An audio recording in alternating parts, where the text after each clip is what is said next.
बहुत दूर चलने के बाद रांझा एक मस्जिद के पास पहुंचा जो मक्का और यरूशलेम के मस्जिद जैसा ही खूबसूरत था। भूख और ठंड के मारे उसका बुरा हाल था और वह बहुत थका हुआ था। उसने अपनी बांसुरी निकाली और बजाने लगा। उसके संगीत से आसपास जादू सा होने लगा। कुछ लोग सुनकर अपना होश खो बैठे और कुछ उसकी तरफ खींचे चले आए। पूरा गांव उसके आसपास जुट गया। अंत में मुल्ला आया जो झगड़ालू किस्म का था।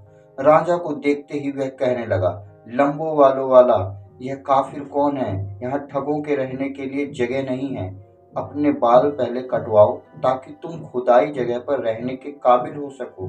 रांझा ने मुल्ला को जवाब दिया, लंबी दाढ़ी से तो तुम शेख की तरह लगते हो, फिर भी शैतान की तरह व्यवहार क्यों कर रहे हो? मेरे जैसे बेकसूर यात्रियों और गरीब फकीरों को दूर क्यों भगाते हो? तुम कुरान अपने सामने रखते हो, फिर भी तुम्हारे मन में इतना भेदभाव भरा है।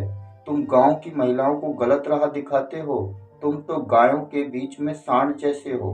मुल्ला ने पलटकर जवाब दिया, मस्जिद खुदा का घर है और तुम्हारे जैसा शैतान को इसमें रहने का कोई हक नहीं है। तुम नमाज अदा नहीं करते, लंबे बाल और मूछें रखते हो। ऐसे आदमी को तो हम पीट कर भगाते हैं। कुत्तों और तुम्हारे जैसे भिखमंगों को तो चाबुक से मारा जाना चाहिए। रांझा ने मुल्ला से कहा, खुदा तुम्हारे गुनाहों को माफ करे। ए अक्लमंद इंसान, ये बताओ कि शुद्ध क्या है और अशुद्ध क्या है, गलत क्या है और सही क्या है? नमाज किन चीजों से बनता है, यह कैसे अदा किया जाता है और यह किसके लिए शुरू हुआ था? मुल्ला ने तीखे तेवर के साथ जताया कि वह मजहब के सिद्धांतों से अच्छी तरह वाकिफ है। उसने कहा कि नमाज उनके लिए है जिनको खुदा पर यकीन हो और यह पाक रूहों को मुक्ति की ओर ले जाता है। लेकिन मुल्ला ने कहा, रांझा जैसे अनैतिक आदमी को ईमानदारों के समूह से अपमानित कर बाहर निकाला जाना चाहिए।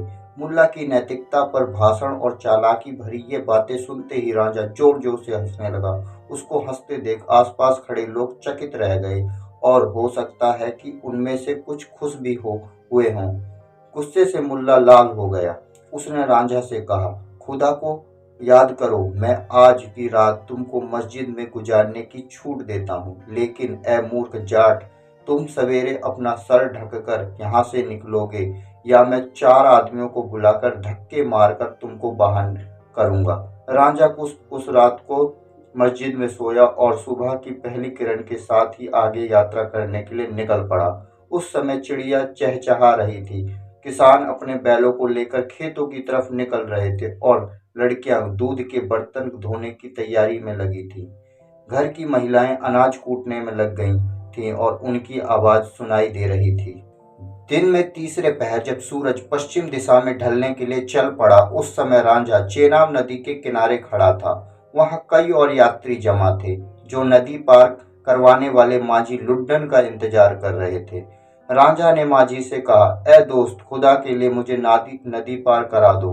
लुड्डन माझी अपने तोंद पर हाथ फेरता हुआ हंसने लगा और उसका मजाक उड़ाते हुए बोला, खुदा का प्यार हमारे लिए कोई मायने नहीं रखता, हम तो पैसे के लिए नदी में नाव चलाते हैं।